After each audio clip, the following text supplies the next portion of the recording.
DND number 12, Feed My Sheep in Jesus' Name, chapter 27. It's December 5th. It's 9 a.m. Thursday morning. We're at the Pine County Hospital, Pine Forest, Georgia. Rose Tanner stopped to smooth her hair before she opened the door of Jericho's room. Jericho smiled as she came in. He held up a finger. Yes, Max, that sounds good. Arrange for the interview starting Thursday of next week, and then we can start with an entire class by the end of January.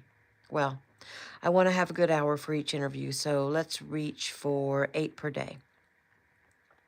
I want to fill up the class, but I also want to screen heavily. And if you do the screening first, then I'll take the cream off the crop. We'll have some great options to work with. Yep, by the summer of this next year, we should be in full swing. Okay, gotcha. Yep, I feel that way too, man. God is working. He is so good. Okay, gotta go now. A beautiful woman just walked into my room, and it looks like she's got food. I will. Yep, later. He ended the call and set the phone down with a smile on his face. By the time he ended the call, Rose already had the food taken out of the bags and placed neatly on his bedside table. She turned to him once he set his phone down and smiled. He reached out his hand, and she came to him quickly, bent down and kissed him. Good morning, Jericho. He sighed. So good now that you're here. Try that again. So good now that you're here. He frowned. This has to be getting old for you, having to come up here every day. Don't be ridiculous, Rose snapped.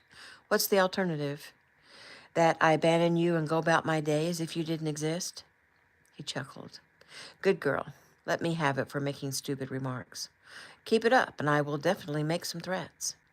Oh, wow, that's scary.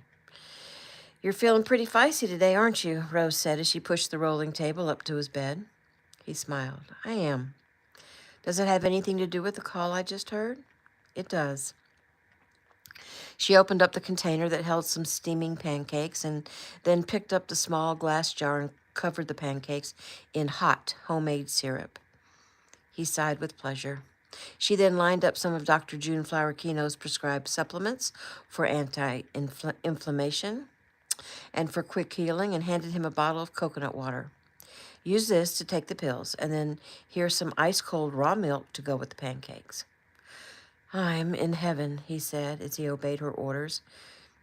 He gathered all of the supplements in one hand and threw them in his mouth and chased them with the coconut water. Rose nodded. You're being a very good patient. I am, and I guess that's why they're already talking about letting me go home next week, as long as I can prove I have someone to take care of my, personal needs. Well, you have me. He shook his head. Nope. There are certain things I cannot have you do, and also I'm too heavy for you. I'm going to get a strong male nurse to help me, plus I'll have Jimmy and Max to help too. Why don't you want me to help you? You think about it and talk to your father about it. He'll help you to understand. But please, Rose, I'm in love with you. Our relationship is very new. I appreciate your need to take care of me, but I also need certain things, like privacy. I don't really want to have this discussion right now. Just trust me. Talk to your parents. Your father and I had a long talk a few days ago, and he knows exactly what I'm talking about. Rose sighed. Okay. Don't be hurt. I'm not hurt. Good. If you say you're not hurt, I believe you. He took another bite of his breakfast, and as he eyed her, she wore a long red-sleeved sweater dress. She wore a red, long-sleeved sweater dress with black tights and tall black boots. So you're looking very festive today. Rose smoothed her hand over her dress. Well, we have a caroling on the courthouse steps event this evening, and I won't have time to go home and change. And I'm sorry to say, I have to leave here in an hour and head to the center. We have a group of women who are coming to make plans for the families in our area who may be struggling. I mean, some we know are struggling, and some we know they may be too embarrassed to let us know. But we're trying to figure it out. We've been in touch with schools, teachers, and administrators and churches. We want to see what we can do and not let anyone fall through the cracks. The women are also going to be making decorations for the families as we meet. Well, this sounds like a great undertaking, Rose. I just pray God will help us to not overlook anyone. And we have like 4 tree lighting activities in our town coming up. The first one tonight at the courthouse steps. So we have to have enough goodies for any and all children that come. And we'll have a wish bucket for kids and parents alike to write down what they want and what they need and what they wish and what they pray. The little form has a place for address and phone number, so that will help us to identify people who may need some help. Rose, I am so proud of you. I wish I was available to help you. Well, you helped me so much at the feeding of the 5,000. I think you've earned a rest. She smiled brightly. Anyway, what was with that conversation I overheard? He grinned. It's happening, Rose. We're interviewing guys, firefighters and paramedics who want to join our team of special ops firefighters, who want to help us teach and train special operation firefighters. My company is expanding, and Rose, we have an office space. What? Yep, it's on College Street, right here in Pine Forest. I'm going to run the operation. Max will be my right-hand man. The other guys will be out in the field in charge of different teams. They will travel the country, but there will eventually be a big training ground right here, somewhere in Pine County. We're actually looking at the property where I understand your brother was held hostage. Really? The old poultry farm? Yes, and here's the big one. I'm so stoked I can barely get the words out. Your father spoke to Jason Lee, and they're thinking that they might want to partner with us. As you know, right now, Ameritech is pretty much a military operation, but they've been thinking about some humanitarian type operations, like, you know, when the National Guard goes in to help hurricane victims, and they're thinking that special operations firefighters and medics, the best of the best, they'd fit into their company perfectly. So we're not quite sure the direction to take with that just yet, but it's a big deal, babe, a big deal. Ameritech Security Special Firefighters Operation run by Jericho Jones. How does that sound? Rose grinned. Oh, Jericho. It sounds wonderful. And there would be a lot of cross-training taking place. Trained and skilled agents who want to add to their skills. And trained special ops fighters, firefighters and paramedics who want to add security training to their arsenal. The soldiers we'd be creating, I mean, the warriors who can do it all. It's like a huge dream. The possibilities are really endless, Rose said softly as her brain started working. Oh, wow, Jericho. It would almost be like a group of superheroes, right? And if Ameritech actually does put my little company under their umbrella, coming up with the money to start this venture will be a snap. I'll be in business and think of all the people we could help. Jericho, it's amazing, really. You were slated to play professional football, but God had different plans for you. And now, after your hard work and the hard work of the 5 guys that you handpicked to represent your company, you're all going to reach astounding heights.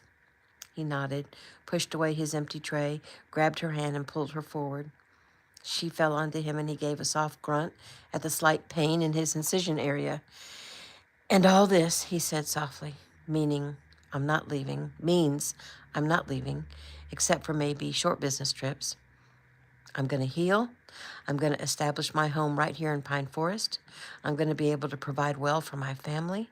And I'm going to find me a beautiful, ultra smart, hardworking, sexy companion to spend the rest of my life with.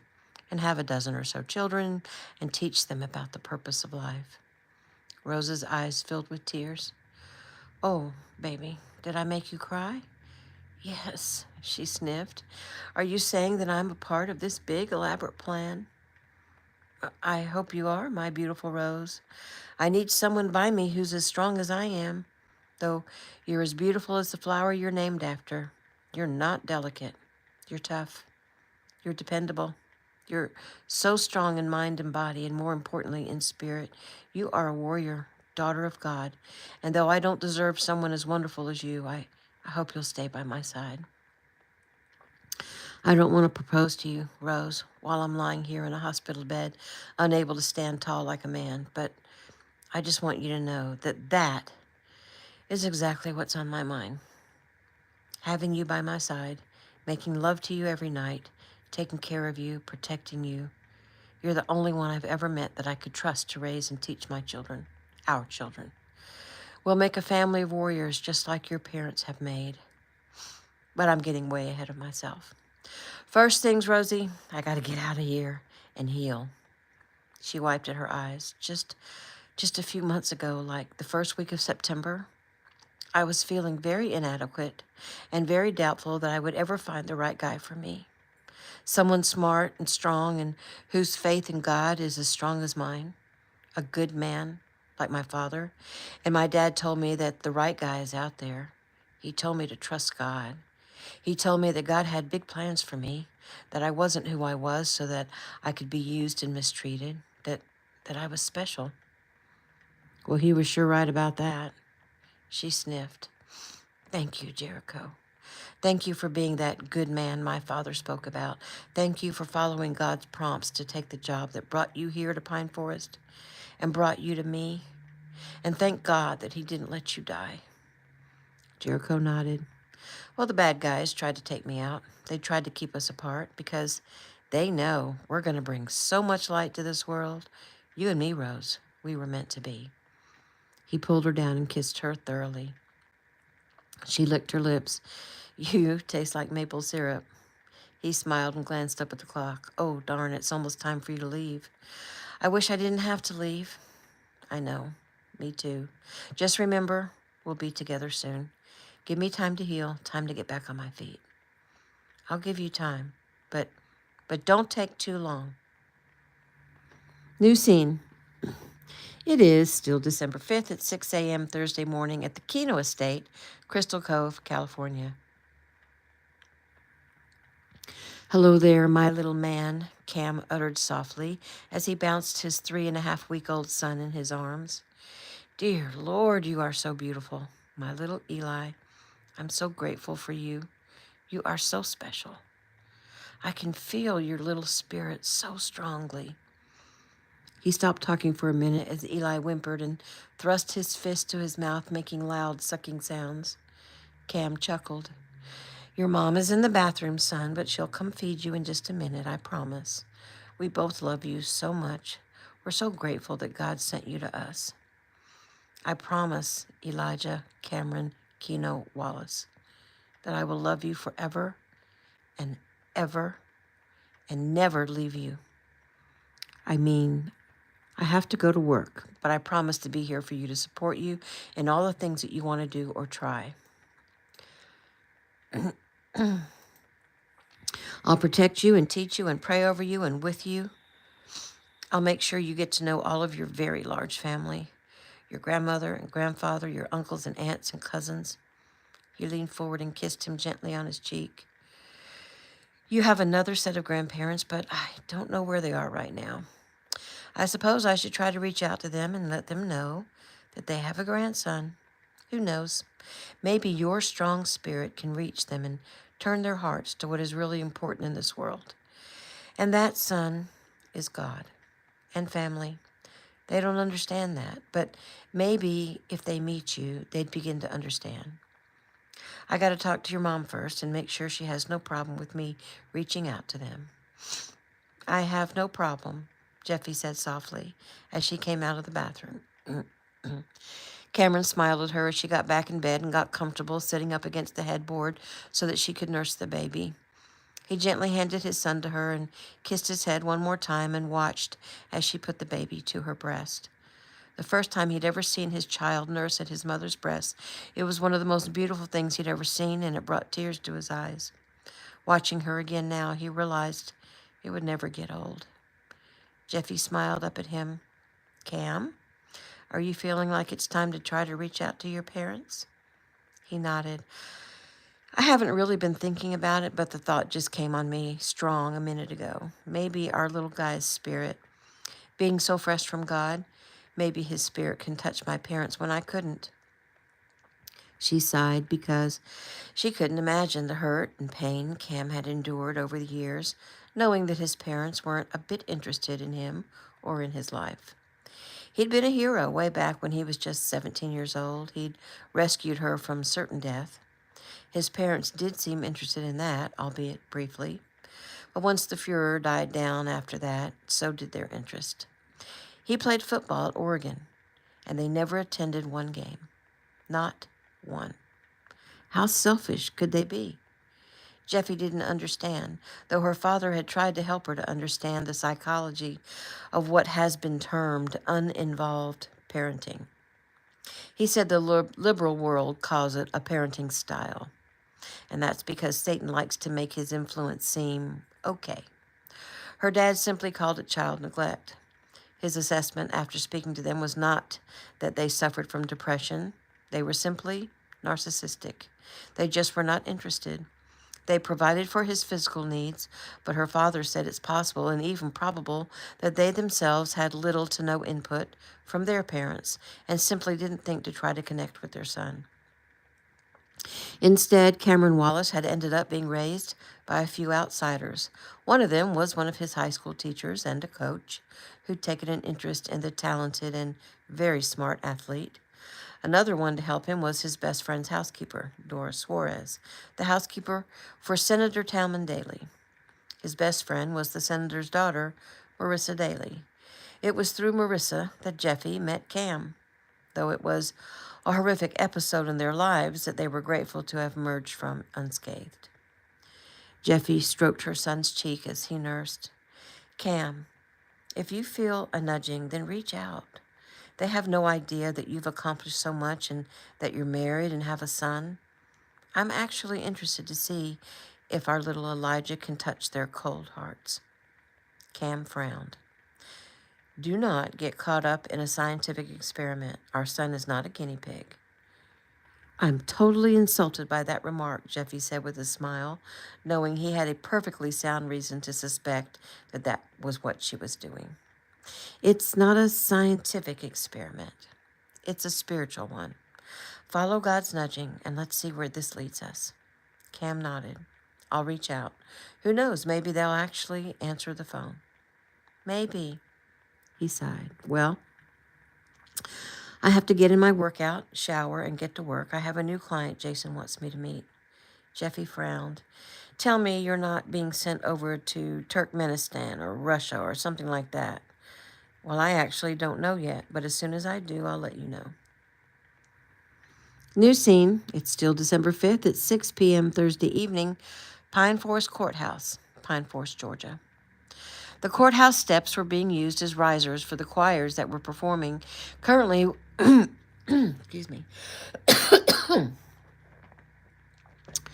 The courthouse steps were being used as risers for the choirs that were performing. Currently, it was the Pine Forest Community Church who occupied the steps. Violet's really nice keyboard was currently being used by the community church organist. Joining her were two men on electric guitars. This wasn't the first time the town had sponsored caroling on the courthouse steps, but it was the most elaborate time, mostly because the mayor had asked Rose and Violet Tanner to organize the event. He was becoming more and more excited about the town's growth and doing things in a big way. The Kinos moving into their town was a huge boost to their economy and to their budget. The town and countryside were growing by leaps and bounds. And today, the mayor and the city council was very excited about the names and addresses being collected. They would be able to sort out the people who were indeed struggling in the community and then actually be able to help the ones who needed it. The Kinos had donated a tremendous amount of money toward the cause. The money would be used to provide people with the things that they wished for and needed for the Christmas season and beyond. They would do real things that didn't just help with the holiday, but things that would get these people on their feet. The front of the old courthouse was beautifully decorated with green pine boughs and big red ribbons and lots of tiny white lights. In the large yard to the left of the courthouse steps was a huge tree that would soon be lit up by an 8-year-old member of their community, Emily Sanchez, who suffered a spinal cord injury when a tornado came through 2 years ago. She was now in a wheelchair, but despite that, she was always so cheerful and so happy and loved helping others. And tonight, she would throw the switch. Emily and her family were sitting and listening to the beautiful music. They also sang whenever the people conducting would turn to the audience and get them to sing with the choirs.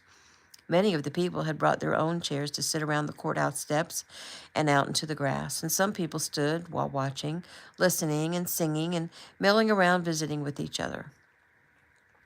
Currently, that was what Taylor and Gabe were doing. Ricky and Bree stood out to the back of the crowd, enjoying the beautiful spirit and speaking to each other about how they wished young Eric and Jordan and her family were here to enjoy this. The Tanner family, too, was in the back with the Kinos, though Lizzie was sitting off to one side near the refreshment tables. She wasn't currently holding her new babies because every teenage girl in town argued over who got to hold one next. The same thing was happening with the Stewart twins, though Lisa was not sitting down. Instead, she was keeping careful watch over her babies. Off to one side was a string of refreshment tables holding all kinds of goodies: cookies, cakes, slices of pie, hot chocolate, hot apple cider, and hot coffee. The refreshments were free, but donations were accepted. Daisy was walking around on a video call with Brody, showing him everything that was taking place. Lena was also on a video call with her husband, walking around and letting Jake speak to everyone. Heather and Nolan were not in attendance. They were back in Tennessee, working on their big move back to Georgia. Taylor and Gabe grabbed some refreshments and went to stand with their parents. This hot chocolate feels really good on my hands, Taylor said. Gabe looked down at her. Are you cold? She nodded. Just a little, but the hot chocolate makes me feel a lot warmer. I can do that too, Gabe said, but he looked up at Mr. Kino when he cleared his throat, and Gabe smiled. I just mean I can put my arm around her. Right, Gabe's dad quipped. Gabe looked Taylor over. She wore a white knit hat that had a little white ball at the tip. She also wore a white coat and a white scarf, and her red dress was short and just barely stuck out below her coat, and she had on black tights and black knee-length boots. Her cheeks, nose, and lips were pink with the cold. Her eyes sparkled. He felt a rush of warmth and love flood his system. Rose stepped forward on the courthouse steps and took the mic. How in the world can we be so lucky to have so many awesome singers in our little town? Thank you, Pine Forest Community Church. Okay, everyone, our next choir is actually the Pine Forest High School Chorale. We are so grateful to have these fine young people come and sing for us. But be ready, because at the end, they're going to get you little ones to sing Rudolph the Red-Nosed Reindeer. And I have a bet with my sister that the left side over here can sing louder than the right side over there. So be ready. Everyone give a hand to the award-winning Pine Forest High School Chorale.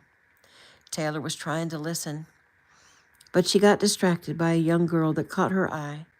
The girl looked to be maybe 12 years old. She was thin and wearing only a blue sweater over a t-shirt and blue jeans. Her blonde hair was long but really messy. Her shoulders were hunched. She was acting strange, Taylor thought. The girl looked back over her shoulder several times and gave a sharp gasp, which made Taylor look too, wondering what frightened the girl. Taylor looked over, trying to figure out what was scary. There were a lot of people standing around, but one stood out, a man. He was a heavy-set man wearing a black knit cap and had on a large brown coat that came to his knees. He stood out because he was frowning, scowling really, and he appeared to be looking for someone. Taylor looked back toward the girl. She moved quickly to almost wedge herself between a man and woman. They moved aside, and the girl stepped in front of them and stayed very close to them. Taylor took a few steps to her right so that she could see what the girl was doing. She kept glancing over her shoulder, and Taylor suddenly knew that the girl was in some sort of trouble, and maybe the man was her father and she'd misbehaved, but maybe it was a much worse scenario. And Taylor didn't want to wait to find out. Moving quickly, Taylor went around the man and woman and approached the girl. The girl looked up at her, the fear evident in her eyes.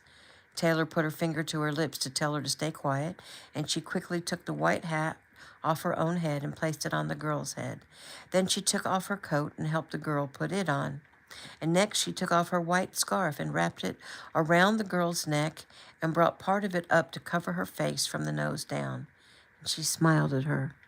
There, Taylor whispered. No one can tell who you are. The girl's eyes opened wide. I know you don't know me, but I had a feeling that you needed help. Will you come stand with me and my parents? Whatever the problem is, we can help you. The girl blinked. Come with me, Taylor said firmly. Those are my parents right there, she said, pointing at her father and mother. The girl looked where Taylor pointed, and Taylor smiled at her. Okay, well, if you don't need my help, that's cool. I just thought that man over there was scaring you. Taylor started to leave, but the girl grabbed her arm. How did you know? I'm very observant, she sighed. Is he your dad? The girl looked down. He tells everyone he is, but he's not my real dad. Taylor nodded. Come with me. You're safe now. Taylor took her hand and led her back to her parents. Bree immediately smiled at her. What have we here? Mom, I think this girl is in trouble. Ricky immediately looked for Keegan, but he was no longer near them, so he pulled his phone and called him, and Bree knelt down in front of the girl. Hello?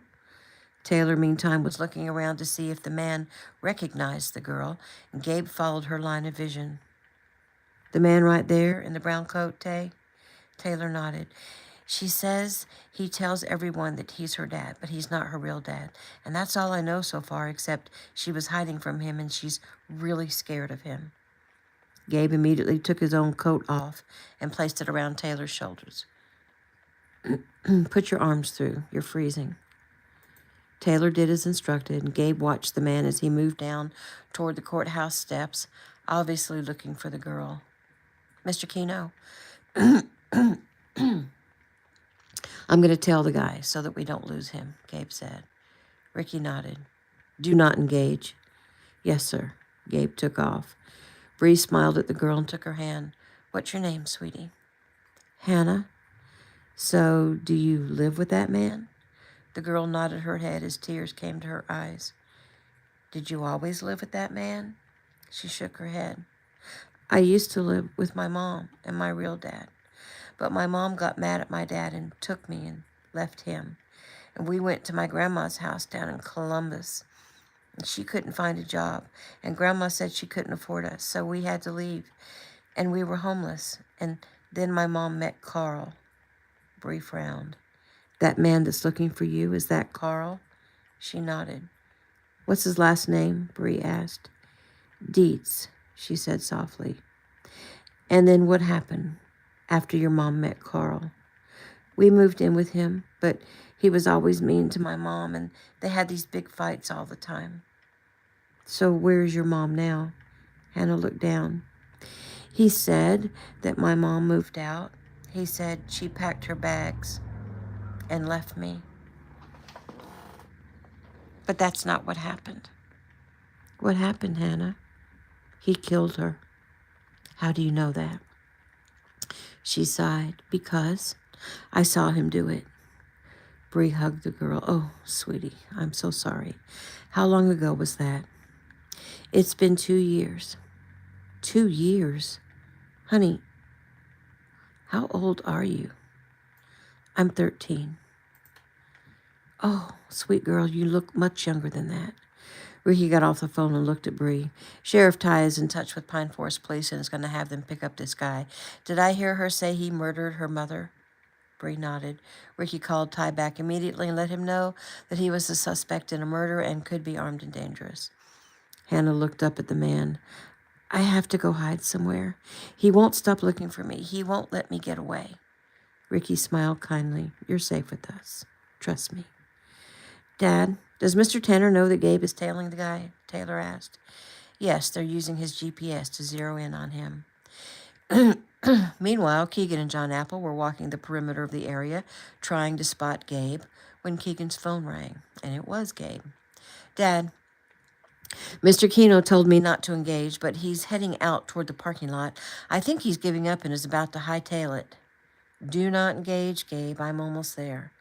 But, Dad, maybe I can stall him. How far away are the police? Well, they should be right on you any second, and so should I. Dad, he's getting in a black Dodge Dakota. Hey, buddy, can you give me a ride? Gabe yelled at the man. I'm going to kill that boy, Keegan muttered. The man got back out of the truck and looked Gabe over. What, you want to ride? Yes, sir. Where to? Gabe shrugged. Well, which way are you heading? I'm not picky. You some kind of drifter, huh?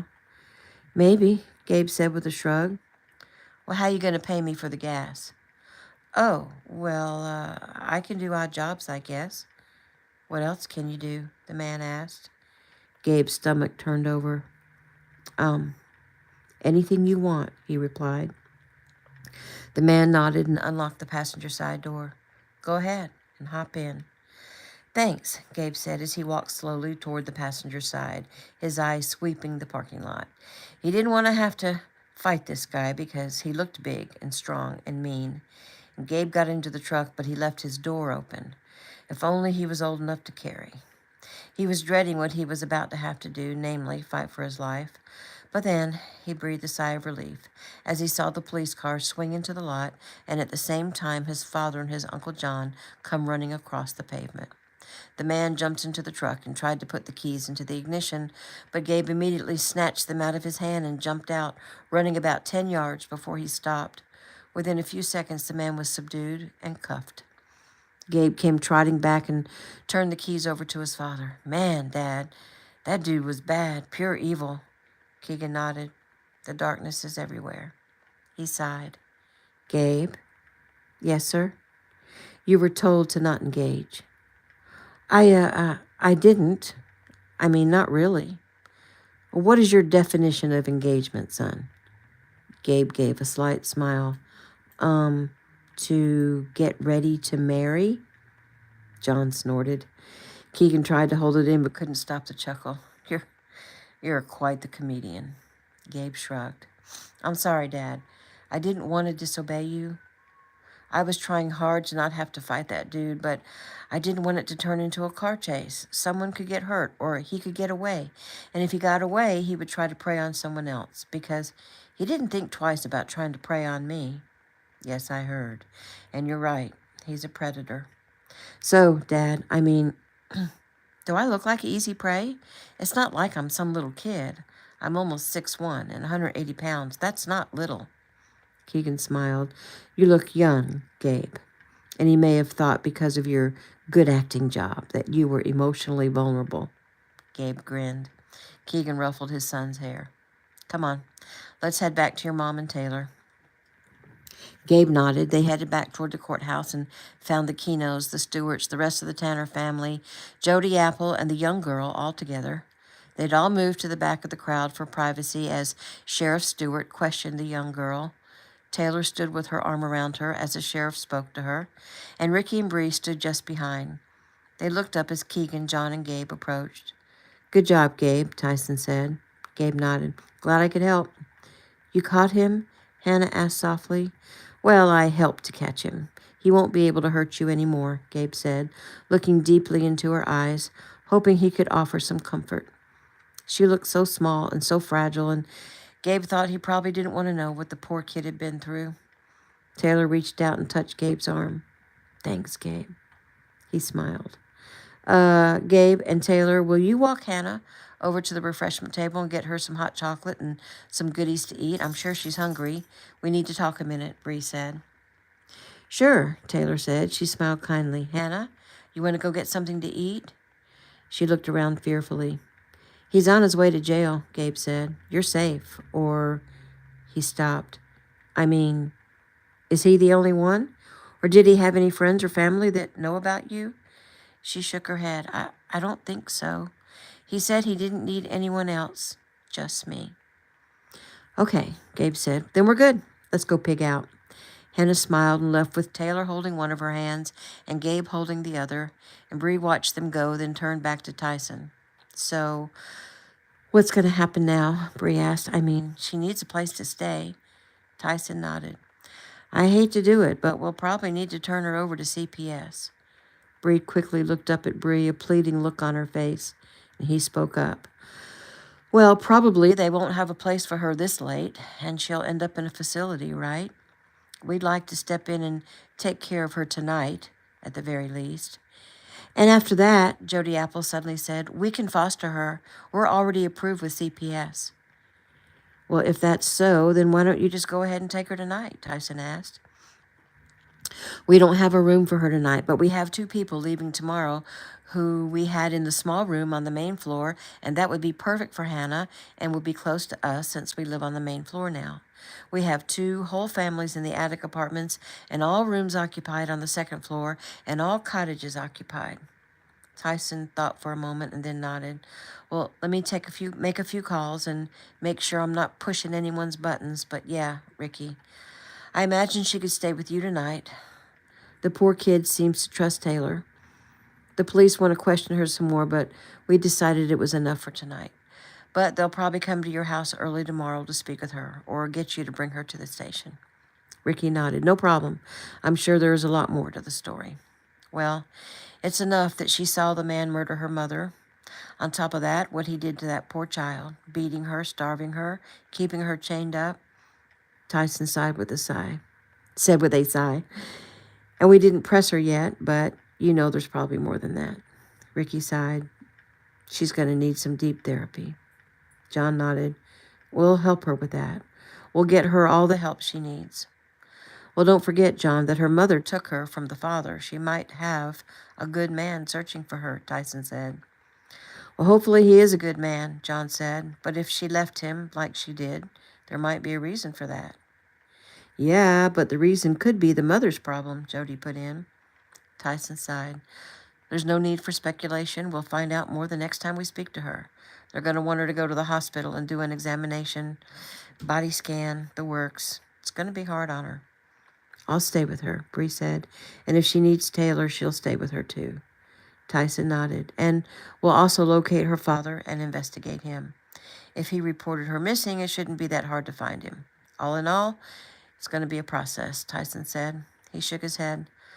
I come across some pretty dark stuff in my job, but when it involves a child, it makes me want to go home and hug my kids. So where was the guy holding Hannah? John asked. We're not sure yet. She didn't know the address. He didn't let her go outside. He didn't let her go to school. What she describes as pretty rural. She said there was no mailbox, no neighbors, just an old yellow house in the middle of nowhere. I mean, that could be anywhere. But it doesn't sound like it's anywhere in this area. Because I've been over every inch of this county over the course of my job, and especially when Gabe was taken. Then what were they doing here at this event if they don't live in this county? She said Dietz said that they were going to put their names in and get some free stuff for Christmas. She says when she saw all the people she knew, she could probably give him the slip and hide somewhere. If he found her, he'd beat her, but she had to try. Do we know if the guy had a job? Yes. He's a forklift operator at a trucking company over in Upton County. Hannah couldn't remember the name of the place, but she's been there before. She described it, and I think he's talking about Beckett Trucking. She said he's actually introduced her to some of his coworkers, and the Pine Forest police will be heading out there first thing in the morning to question them. After that, it should be easy enough to find the house where they lived and hopefully find her mother's remains. New scene. Still December 5th. It's 10 p.m. Thursday night at the Kino Plantation House, Pine Forest, Georgia. Ricky Kino sat at his desk in his study, gazing at his large computer monitor. He had been doing a security check before he went up to bed, getting a quick check of each camera. Outside the home, everything was quiet. Inside the home, it was also quiet, but there was a storm brewing. Currently, he watched his beautiful wife walking slowly around the giant entrance foyer of the home that was as wide as 3 living rooms from their Cali home and extended all the way back to the back of the house with giant windows overlooking the back of the property. Bree seemed to be in a trance or simply deep in thought. She moved all the way to the double front doors, turned slowly to the left as if she would head upstairs, but turned again and headed back across the foyer toward the back of the house. Every once in a while, she shook her head. A few times, she raised her hands and wiped something from her cheeks. Ricky assumed that would be tears. This was her 3rd trip back and forth, and suddenly she stopped. She looked heavenward, held her hands out in a pleading gesture, and simply sunk down onto her knees. Ricky rose from his desk and quickly made his way to the foyer. He came up behind her, got down on his knees, and wrapped his arms around her. She didn't say anything, but did lean her back against his chest. He kissed her cheek. I got you, Bree. I got you. She sniffed, tried to hold it in, but the flood came. She turned into his arms and sobbed. Ricky, oh, Ricky, I can't stand it. I can't stand the evil in this world. It hurts so much. It's like I can feel this thick darkness seeping in through every corner, through every crack. That child, that sweet child, what she's been through, what she's seen, the beating she's taken. When I helped her change, Ricky, there were bruises all over her back and her backside and her legs. And she's obviously malnourished. And she's so tiny and so thin. Nothing more than skin and bones, really. And she had strips of material wrapped around her chest. And I thought it was her attempt at making a bra, but Ricky... She stopped as her throat clogged with emotion again. She told us that she did it to hide her breast from that horrible man who told her he was going to have her once she grew breasts. Ricky sighed. Okay. Well, that's terrible. Yes. But then that means he hasn't taken her yet. And I was sure that he probably had. So actually, that's a relief. Bree nodded. I hope that's what that means. We'll know tomorrow. She took a deep breath. But Ricky, I know they said not to let her bathe yet, but we washed her hair in the sink. She couldn't even remember when it had been washed last. It was tangled and matted, and it took us forever to get it untangled and clean and combed out. I tried to be so gentle, but she cried, and that is what really got to me. She'd been so stoic up to that point, answering all the questions from the police and answering all of our questions so calmly and with no emotion. And then she cries over her hair being combed. Ricky gently ran his hand over his wife's head and cheek, stroking and comforting. It's a hard thing, Bree, and you're absolutely right. There is a whole lot of evil in this world. That's what we fight on a daily basis, baby. And we won't stop, and we won't give in, and we can't let it get to us. We can't let it stop us or destroy us. She sniffed and wiped her cheek. I'm trying. Oh, but Ricky, it broke my heart to see this sweet child so abused. It really hurts. And I was worried about Taylor, about how she was taking this and what she was thinking and feeling. But she seems to be so much stronger than me. I'm really proud of her. Ricky nodded. You know, your mom used to say the same thing about you, that you were so much stronger than her. Well, that's ridiculous, Bree murmured. And yet, I understood what she meant. And I understood what you mean. Our girl is a strong girl, but she's strong like her mother. He sighed. Thank goodness she noticed Hannah. I think she was supposed to see her. I think God had her look in that direction. I think Taylor was very much in tune. And I'm proud of her too, because she acted so quickly, almost instinctively, and actually, so did Gabe. Bree nodded as she wiped away the last of her tears. Those two, they were meant to be together. Sighing, Ricky nodded. I have to agree. Bree whimpered. I need this ache. I need this ache in my heart to go away. I know, sweetheart, I know. You're feeling exactly what Satan wants you to feel. Hopeless, hurting, and sad. He and his followers get off on all the pain and on the desperation. What you feel right now is why a lot of people turn their backs on God. The pain makes them withdraw. It makes them angry. And who better to be angry with than God? Slowly, they stop believing he exists at all. But this is where we, you and I, and the rest of our warrior family, this is where we come in. We stand strong in the faith. We help people to understand the plan. These trials either make us or break us, and I won't let them break us. We'll use them to make us stronger. We'll use them to help more people. We'll frickin' occupy this world until Jesus comes. He hugged her tighter and nodded his head. And Bree, After all our family's been through, especially this year, He's shown us without a shadow of a doubt that He's real. We just have to stand strong, keep the faith, trust Jesus. Even more, we have to help others to do that. God allows us, all of us, to have free will. He allows these things to happen. But remember, He's with us through these trials. Hannah will heal, and she'll grow to be stronger than ever. Stronger than us, maybe. And God sent Taylor to rescue her, so He finally put an end to Hannah's trial. I think God plans to use Hannah in a big way. We don't know the whole plan for Hannah, but we know she's important to God, and we need to be strong for her. Bree nodded. You're right. I'm sorry, Rick, for falling apart. Well, we all fall apart at times. You're always so strong. I'm glad I had the opportunity to let you cry on my shoulder. That hasn't happened in a long time. I'm glad you needed me.